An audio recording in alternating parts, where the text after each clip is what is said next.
Hi guys, and welcome to Table Talk. We're now in our first week of our new series called Faith, and we decided to take a slightly different angle with this time around, where we figured faith is a very interesting topic, especially when it comes to testimonies, because it's like that's almost just the key ingredient that really makes it work, you know. So we've actually pulled in some really brilliant speakers, influential people here within the church to share some interesting testimonies that they've gone through. And we're going to do a bit of a deep dive where we sort of find out a little bit more as to where their faith was at in the midst of these testimonies and just talk through that journey a little bit. So for this first episode, we have Pastor Jon Keel here with us, our discipleship pastor. Welcome, John. Thank you very much. It's good to have you here. Thank you. You had a very, very interesting story that you shared with me off camera, and you've also sort of shared here with us as well. So I just want to just dive straight in, really. Yeah. First thing that kind of comes to mind was when you were going through that really tough and awkward feeling of dealing with this back pain, the pride of not saying how much pain that you were in, and just trying to push through all of that, knowing that you would then also need to try and rest as well. You're worried that it might become your way of life almost.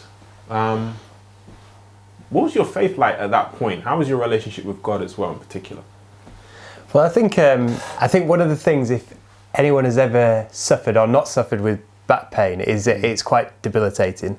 You know, it's for me, it wasn't a pain that I could just stretch out. It wasn't that kind of, it was a nerve pain. So it was beyond my control really in lots of ways to deal with. And it was the first time I've ever experienced something like that. So at the beginning, I'd say faith-wise, it was a part of life, and it was something that I was going to adjust to and adapt to, and believe that God was going to be in the midst of it. You know, just because I was in pain doesn't change the character of God. Right. To me, it was an injury, and I was working for churches as well. I was leading and trying to lead other people to intimacy with Jesus, to trust in Him with all of their lives. And for me, it was a moment where I had to put into practice some of the things that I wanted to inspire in others. So faith-wise, you know, I was trusting God. But as the pain kind of, not so much got worse, because actually it was worse at the beginning, but as the pain kept coming, and it was kind of going from days to weeks to months to then a couple of years, in the end I was like, oh God, where are you in this? You know, why? What's this all about? I thought I'd be better. I thought I'd be healed. I prayed. What's going on? So it certainly caused me to ask questions. Would I say doubts? I don't know, but it definitely caused me to ask questions. Interesting. One thing which you also mentioned there, which I thought was quite interesting, is being in a position of leadership, which then got me thinking, okay, especially if you are in a position of leadership, how much weakness can you truly show? So was that something which kind of connected to the pride element of wanting to push through the pain when you needed to rest, would you say?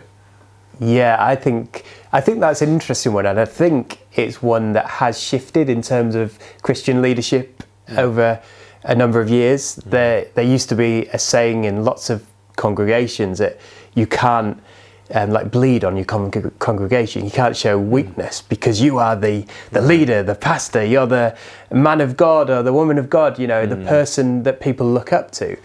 I think there's been a shift in that, and you know, I think I shared it in a previous table talk, the Craig Groeschel quote about you know, we try and impress people with our strengths, but we connect in our weakness.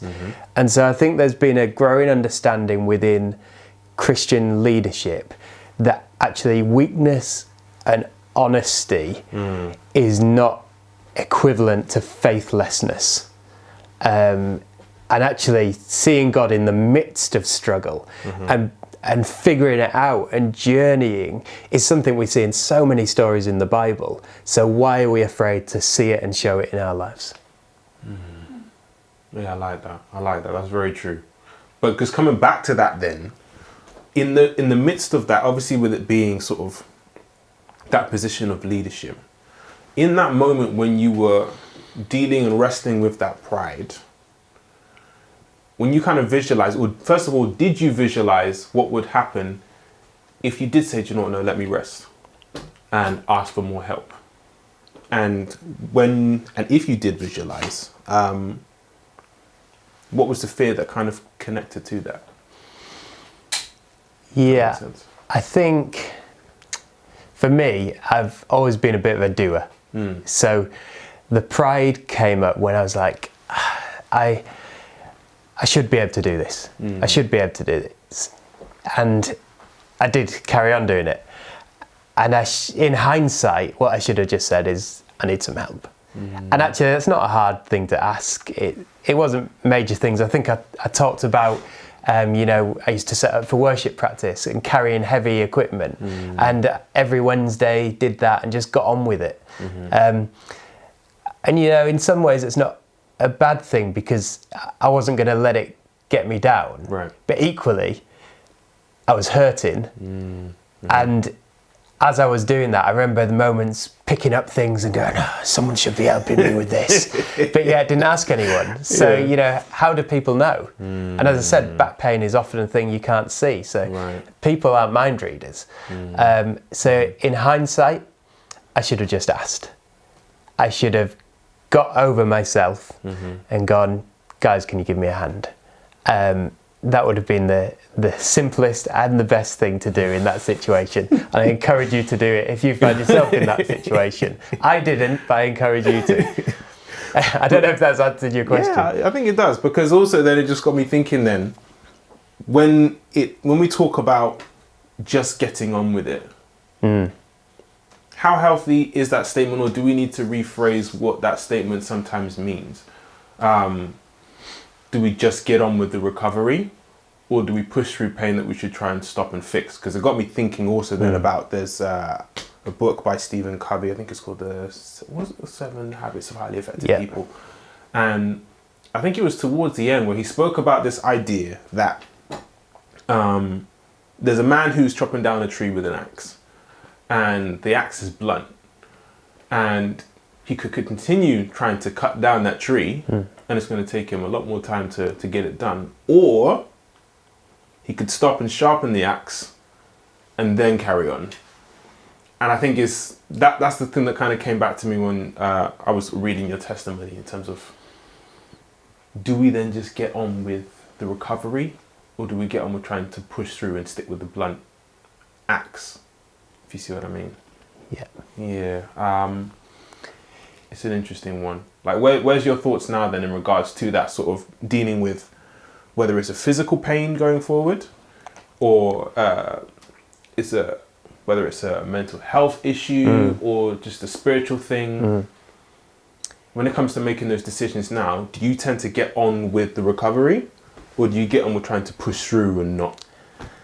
Yeah, I mean, and it's very nuanced, isn't it? And different depending on the situation. So I've always been brought up with this feeling and this value of resilience. And an element of that is pushing on through and getting on with it. But I do also, and I think there's lots of positive things about being resilient and growing resilience. Sure, definitely. Whether that be within mental health, physical pain, or any area of life. And as a dad, that's something I'd want my kids to grow up in, because life isn't always straightforward and easy. True. And I want them to have resilience, so when things do happen, they have some tools to be able to I was going to say deal with it, but to put into practice when challenges come. Maybe I've come from a bit of an old school, which it was like, just get on with it. And perhaps that isn't useful terminology. Perhaps it's more about understanding the situation, trusting God in it,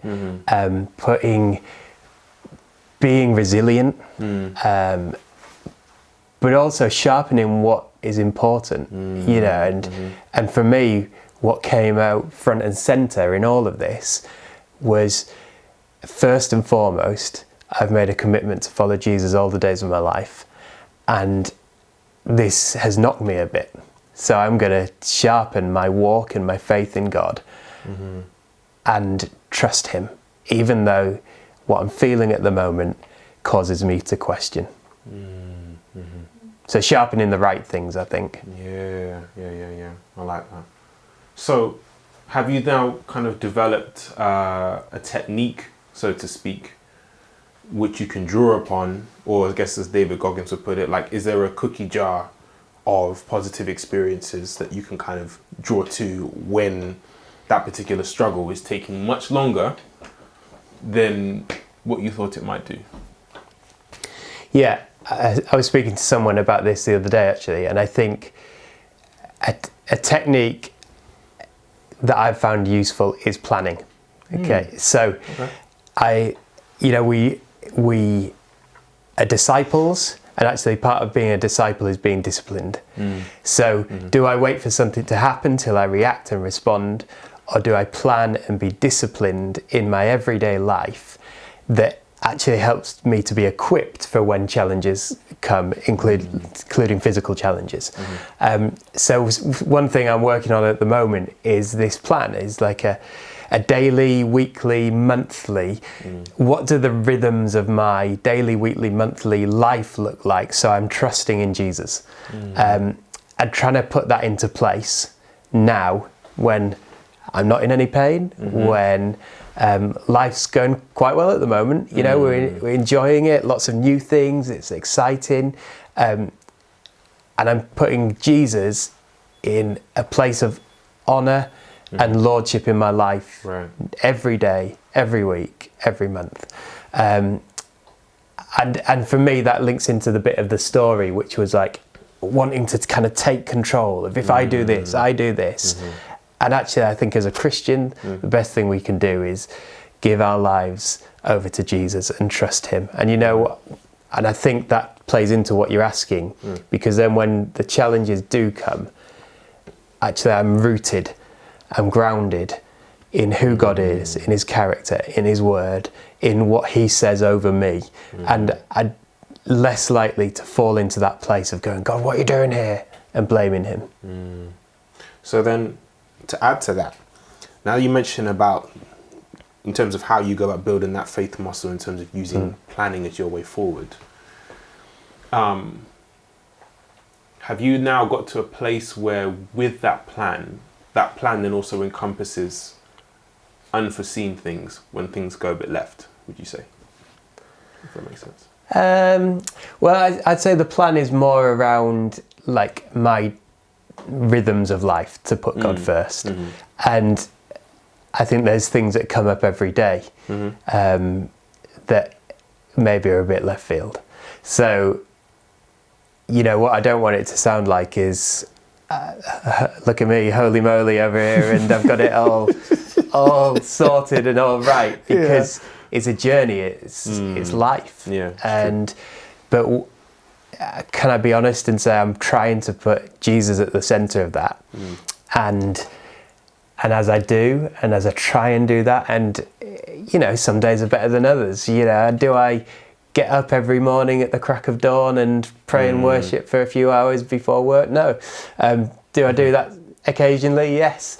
Do I try and put him first? Yes. Do I mess up? Yes. So things come at us every day.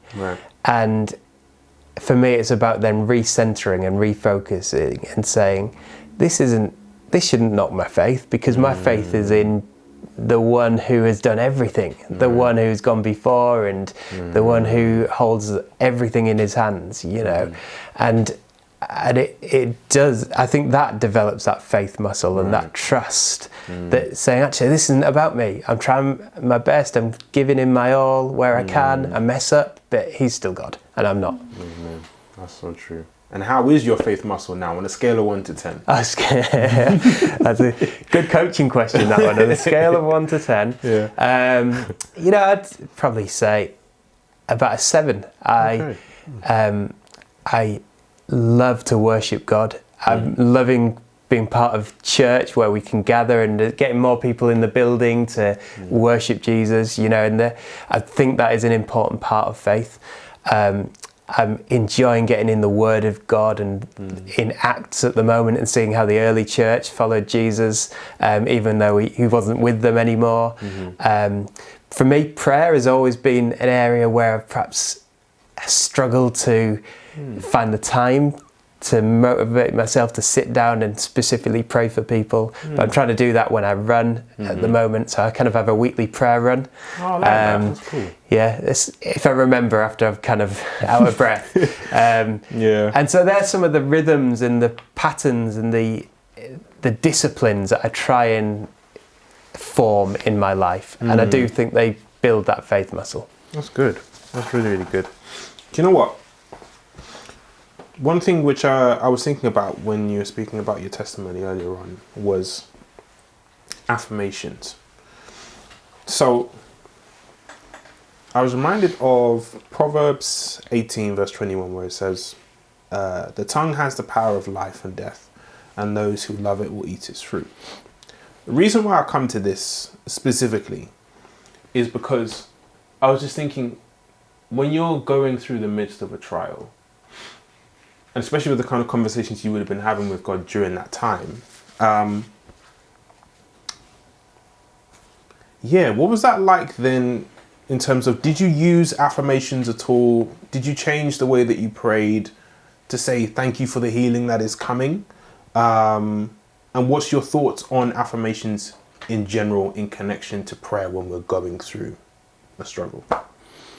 Yeah, I suppose for me, as I think about that, I mentioned a couple who prayed for me, and beautiful older couple, and they'd seen God do mighty, amazing things through years of life, and they weren't, full-time ministers. They were just normal people, but they, in their retirement years, they travelled around and saw God heal and everything, and they definitely spoke life over me. They spoke healing over me. They affirmed the character of God over my life. And I think some of that is about resisting the lies that so often come into our minds, and even the thoughts and the feelings. But they spoke life. And so I've then, in my prayer life, when I've been praying for healing for people, I've tried to model that as well. I'm praying that God would do what he wants to do. He is a healer, but we speak life over people. We speak the love and the grace and the mercy and the healing power of God over them. So that's for me where affirmations would fit, I think. Okay. But equally, our words have power. They have power to encourage. They have power to strengthen. They have power to help people, and they have power because someone said the prayer that goes unanswered is the unprayed one. So our words, as we speak to God, do access the power and the nature, the almighty nature of God. That's true. So then, with that, because I think you really hit on a really key point there, then, is when I think about affirmations and how much we kind of add that into our lives, where do you think we really draw the line then, as far as how much we should depend on how we speak about our situation? So to give you an example, so my wife and I will do almost a daily affirmation where we say to each other, okay, so what do you do? And we would say what essentially we're hoping to achieve, but saying is if we have it now. And that would mean it would come out as I will fulfill my purpose on this earth in Jesus' name. I will use all of the talents which he's given me and the time that he's given me to do it. And then I'll be even more specific than that. Yeah. So in regards to affirmations in that kind of way, how do you think that kind of fits into our spiritual walk, and where do you sort of draw the line as to whether or not it's theologically in line with? Yeah, definitely. I like that because, so often we can have a great time with God, we can be in his word, we can pray, but actually we can we can get all this knowledge and build up, but never put it to work. So what I like about those affirmations is you kind of, it's a commitment. It's a commitment not to hoard up, but to live out. And actually that's what God calls us to, isn't it? We are called to be his followers, his disciples, to follow his way, to live in his strength, to trust him. And we are his witnesses to the ends of the earth. And so those affirmations are almost a statement of intent that I am going to live as his witnesses. So I really like that. I might do them myself. Oh, feel free, my friend. And actually, given the faith that you have now, if you had to go back and relive this entire experience over again, with all of the ingredients that you could possibly have taken from an experience like this, but let's just say somebody else had shared it with you and then you're confronted with it and you've got to sit in it for however long, how do you think you would do it differently? I think on the physical side, I would definitely ask for help. I think I struggled when I didn't need to. And some of that was pride, like we've spoken about.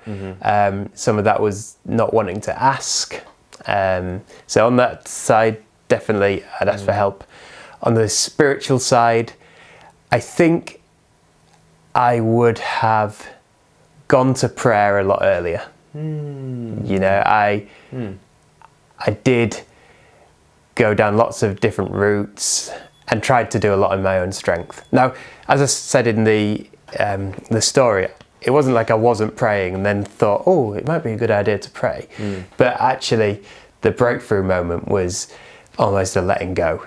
And I think that is part of prayer. But yet sometimes we can pray and hold on. So for me, it was that letting go, that trust, and that's partly saying, God, you know best. I give you it. I just give you it. I give you the pain. I give you it. And that moment didn't result in my healing, but it resulted in going, God, I give you control. And that's what he asks for us. He says, I want to be the Lord of your life. And the word Lord, you know, really means that I'm submitting my authority, my will to you. And that was the breakthrough moment. So I wish I'd got to that point a lot earlier. Would that have meant I'd have got healed a lot earlier? I don't know, but it was definitely a healing of my kind of heart and letting go and surrendering to him. And I suppose I'd have employed better manual handling skills when lifting the bags off the carousel at the airport. Did you bend your knees, John? No, I twisted. So always bend your knees when you're lifting heavy equipment. Before we wrap up, actually, one thing which kind of came back to mind I wanted to ask you about is, you know how you mentioned about being vulnerable as a leader and trying to find that line. Have you ever seen somebody who has been a leader in your life be vulnerable about something which they're going through? Would you say? Yeah, I mean, I've been fortunate enough to journey with, minister with, be friends with lots of amazing leaders and pastors. You know, not people in it for themselves, but just diligently caring for the church or the ministry that God's given them to look after. And part of that has been, many of those people have been people who have done that in spite of major challenges in their life. So for me, it has been a model. Right. It's been an example that I've seen in other people. And one of those guys, a guy called Chris, he always likened it to this kind of, we talk about balance a lot and how do you balance things, but he said actually it's about tension. And it's about holding things in tension. And when challenges and need to be vulnerable in our lives comes up, we're always holding that in tension with the character of God. And we have to then come to a place where he's worthy, he's holy, he's mighty, he's powerful. And rather than trying to balance everything out and figure it out ourselves, just get to that point of healthy tension where God is on the throne, we're not. I don't know if that answers your question, but that's sprung to mind. And the other one is many of those leaders also were vulnerable, not in their physical challenges, but just in their challenges of walking their life with Jesus, of going, it's not always easy. And debunking the myth that as leaders, we've all got it together. How did that make you feel then when you kind of got exposed to that for the first time? Because I guess also, especially for us, like when we're starting out, we're always given this depiction that leaders always have it all together. So when you did sort of experience of seeing those who are leading you being vulnerable in that way, can you talk me through that initial feeling of seeing that shift of like, actually, no, I'm not going to pretend like I've got it all together? Do you know what I mean? Yeah, I think for me what it did is give permission. It said, I don't need, success is not marked by achieving a level of perfection. I think that's what it did for me. And also, I remember then the other way around of someone coming up to me, and this person is a leadership consultant. They're brilliant at their job. They consult with CEOs all over the place, and also a Christian. And they came up to me after, and I'd been speaking about daily devotions and life with God and how we foster that, and being honest and saying, I'm not saying I've got it all together. And she came up afterwards and said, "Do you know what? It was so good to hear that you haven't got it all together, that you as a pastor." And I thought, wow, you are brilliant at what you do. You're sharp. You are intelligent. You lead other people, but yet you had this view that me as a pastor had it all together. And so for me, hearing that, it gave me permission. And then I was really glad to be able to give someone else permission to go, I haven't got it all together, but God accepts me. But he does call me to greater as well. He calls me to devotion. He calls me to lay everything down for his glory. So we have to recognize the honesty of saying, I haven't got it all together, but we also have to still call each other to greater things, to life and godliness. That's that perfect tension, I think. So, thank you so much, Jon. I think there's plenty of bars of wisdom that you placed in this today. I appreciate it. Thank you so much for your time. Very welcome. For sharing your story. There's a lot there which we can all definitely take from this for sure. And we'll be coming out with more of these episodes over the course of this series. So thank you all for tuning in. Please, share your thoughts on our Facebook page. Make sure you also come along to our Sunday services. We've got 3 for you as normal. So that's 9 a.m., 10:45 and 12:30. And if you are planning to join us in person, please make sure you book online, because we just love to see you in person. We always do. If you can't make it, then please come along online and join us there from the comfort of your bedroom if you need to. So we want to just thank Jon once again for coming along, and we shall see you next time on Table Talk. Take care, guys.